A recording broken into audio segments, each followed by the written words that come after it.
저에게는 삶에서 가장 먼저 해결해야 하는 문제가 있었습니다. 고등학생 때부터 발병한 우울증입니다. 어떻게 해야 나아질지 몰라 자포자기하며 지냈습니다. 왜 교회를 다니지 않는지 물어보았고, 그런 저희를 보던 어머니가 본인의 가슴을 주먹으로 치시던 모습이 머릿속에서 떠나지 않았고 청평에 가기로 결심하고 수련안에 왔었습니다. 청평에 와서 수련을 받으면서 처음 느꼈던 것은 마음의 편안함이었습니다. 마음이 편안해지니 희망을 가지게 되었으며 내리막길만 걸어가고 있는 듯한 저의 삶이 오르막길을 향해 가고 있었습니다.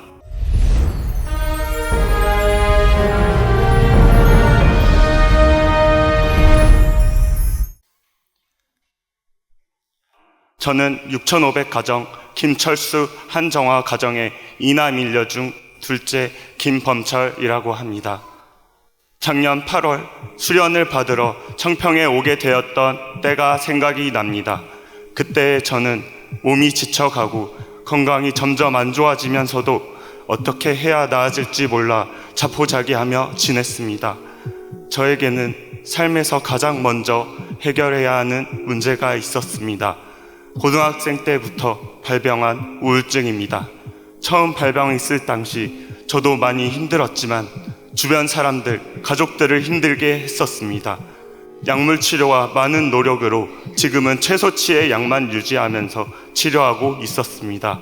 그렇게 지내던 중 추석 명절날 친척 고모부가 저희 형과 저에게 너희 부모님은 교회를 다니며 신앙을 하는데 너희는 왜 교회를 다니지 않는지 물어보았고, 저의 형은 자기야 맞지 않는다 했고 저는 성격이 맞지 않아서 라고 했었습니다. 그런 저희를 보던 어머니가 심적인 고통이 오셨는지 본인의 가슴을 주먹으로 치시는 모습을 보게 되었습니다. 그 일이 있었던 이후에 어머니는 다니시던 직장에서 손에 화상을 입으셔서 직장을 다닐 수 없게 되었습니다. 집안일을 하기 어려우니 청평에 40일 수련을 받으러 가신다고 하셨습니다. 어머니는 가시면서 언제든 목사님을 통해 청평에 와도 되니 오고 싶은 생각이 든다면 목사님에게 연락을 하면 좋겠다고 하셨습니다. 저는 그 말을 듣고 며칠 고민에 빠졌습니다. 고민을 하면서 어머니가 신적인 고통에 가슴을 치시던 모습이 머릿속에서 떠나지 않았고 교회에 대해 진지하게 생각하고 알아보지 않았던 것 같아 청평에 가기로 결심하고 수련안에 왔었습니다. 청평에 와서 수련을 받으면서 처음 느꼈던 것은 마음의 편안함이었습니다. 여전히 몸은 힘들고 지쳐 있었지만 마음이 편안해지니 의지를 가지고 삶에 대해 희망을 가지게 되었으며 내리막길만 걸어가고 있는 듯한 저의 삶이 조금씩이지만 오르막길을 향해 가고 있었습니다. 수련원에 오고 첫 번째로 일반 40일을 받았는데 그곳에서 만난 2세 동생들과 수련생 한 분 한 분에게 긍정적인 영향을 받았습니다. 그런 영향을 받아 합창단에 들어가고 찬양 역사팀과 찬양 인도자 팀에도 들어갔습니다. 매일 변화하고자 성장하고자 노력했습니다. 그렇게 일반 40일 수련을 마무리해 가는데 제가 찬양 인도를 하는 모습에 저희 교회 목사님이 보시면서 영성 수련을 받아도 되겠다 하시며 다음 수련으로 일반 40일로 연장할 생각이었던 저는 12차 영성수련 접수 기간 마지막 날에 영성수련 신청서를 넣게 되었습니다. 영성수련을 받으면서 주변 수련생들의 높은 신앙의 기준에 따라가려 노력했지만 벅찼고 힘이 들었습니다. 그러던 중 훈련 부장님에게 상담을 받으며 주변 사람과 비교하지 말고 자신의 신앙을 해야 한다고 해주셔서 점차 제 신앙이 자리 잡을 수 있는 계기가 되었습니다. 그렇게 수련을 받아가며 어머님을 아련하고 어머님과 심정적으로 가까워질 수 있었고 무사히 영성 수련을 수료할 수 있었습니다.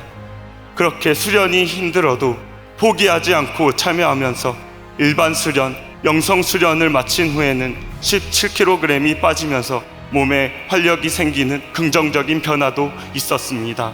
그리고 수련을 받으면서 마음이 편안해지고 의지가 강해졌습니다. 전처럼 몸이 힘들어서 우울한 감정이 들어 포기하려 했던 상황에서도 이겨낼 수 있었습니다. 수련을 받는 기간 동안에 어머니 길을 자주 왕복하고 매일 40배 이상 경배 정성과 훈독을 드렸습니다. 정성을 쌓아가니 점차 주변을 긍정적으로 바라보게 되었습니다. 그러면서 강의를 통한 말씀도 거부감 없이 받아들이게 되었습니다. 같은 2세들이나 수련생들에게도 신앙에 대해 배우면서 마음 한편에 있던 참 부모님의 부정적인 생각과 불신이 눈이 녹듯이 점차 사라지게 되었습니다. 그리고 저에게 또 다른 기적이 일어났습니다. 수련을 끝마쳤을 때 목사님과 부모님의 권유로 축복을 생각하게 되었고, 수련원에서는 천심원 기도를 통해서 제가 축복에 대해 고민하고 있는 것을 한 수련생을 우연히 만나면서 풀어주시기도 하셨습니다. 이런 경험을 하면서 참 부모님은 언제나 제 옆에 계셔 주신다는 걸 느끼게 해주셨습니다. 그리고 더욱 축복을 준비하며 축복을 드리기 위해 한국 사무실에서 봉사도 하였습니다. 축복을 준비하는 동안에 힘들 때도 있었지만 지금의 대상과의 만남을 생각하고 축복을 받게 된 과정을 생각해 보면 하늘 부모님의 강한 인도가 있었음을 느꼈습니다. 대상을 만나고 우울증에 대해 숨기지 않고 밝히면서 당당하게 말하면 좋겠다는 말에 숨기거나 말하지 않아왔던 제가 변화해 갈 수 있었습니다. 우울증을 가지고 있었던 저를 성장시켜 주시기 위해 몇 개월에 걸쳐 하늘 부모님의 강한 이끌림으로 저와 대상은 3월 21일에 처음 만나 3월 30일에 가약식을 하고 4월 12일 천원궁 입궁식이 있는 축복식에 참여해 축복을 받았습니다. 세상에서 보자면 받아들이기 어려운 일이었음에도 양가 부모님은 결심해 주시며 저희들을 축복해 주셨습니다. 대상은 3월 19일 철야정성에서 간증을 했었고, 그걸 본 저희 교회 목사님이 제 짝이라고 말하시며 저의 부모님에게 연락하라고 재촉하셨다고 합니다. 그래서 대상의 교회에 연락 후 프로필 교환을 하고 만나게 되었던 것입니다. 나중에 대상이 간증을 할지 안 할지 고민했었다고 합니다. 그리고 목사님이 보지 못했더라면 제가 저보다 5살이 많은 대상의 나이를 보고 만나지 않겠다고 했다면, 어느 하나가 이루어지지 않았다면 만나지 못했을 거라는 생각이 들었습니다. 하늘 부모님이 저희 부모님의 정성을 보시고 천심원 철야 정성을 통해 인도해 주셨다는 걸 느끼고 하루하루 매일 감사하며 살고 있습니다. 축복을 받고 나서도 저는 일반 40일 수련으로 수련을 이어나갔습니다. 축복을 받기 전에는 어떤 책임을 맡는 자리에 서려고 하기보단 피하는 성향이었던 제가 부어 학생장을 맡아 수련생들을 위하는 생활을 해보며 적극적으로 무언가 해보려 노력하게 되었습니다. 부어 학생장을 맡아 수련받는 도중 오심 수련을 들어가게 되었을 때도 스스로 조장을 희망해서 하게 되었습니다. 그리고 성일 예배날 전도 실습을 피하던 제가 전도 활동을 경험해 봐야겠다는 마음이 들어 전도 실습이 있는 교회에 신청하는 등 전에는 해보려 하지 않았던 것들을 적극적으로 실천해 보고 있습니다. 현재 저와 대상은 수련원에서 같이 수련을 받고 있습니다.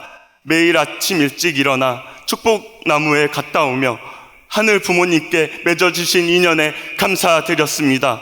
감사하게도 주변에 많은 조언을 들을 수 있었고, 앞으로도 하늘 부모님, 참 부모님을 모시며 행복한 가정을 이루고자 다짐하게 되었습니다. 모심 수련을 받으면서 홀리마더 한과 하나 되자 호명기도와 어머님의 심정을 생각하며 천원궁 청소 봉사를 하였습니다.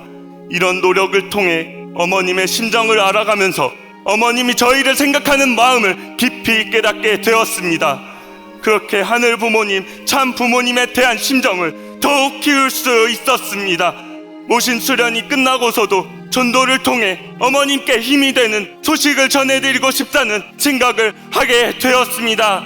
솔직히 아직 전도가 어렵게 느껴지고 무섭기도 하지만 어머님을 위해 이겨나가고 싶습니다.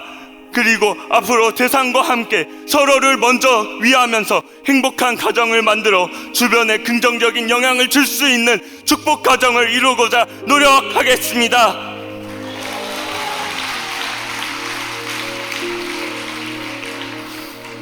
1년 전에는 교회조차 다니지 않던 제가 40일 수련과 전심원 철야 정성을 통해 이제는 축복을 받았고 모신 수련을 받고 있습니다. 제 인생에 희망을 주시고 미래를 그릴 수 있게 되었습니다. 이렇게 저를 인도해 주신 하늘 부모님과 참 부모님께 감사하며 어머님과 하나 되기 위해 남은 수련 기간도 최선을 다해 정성 드리고자 합니다.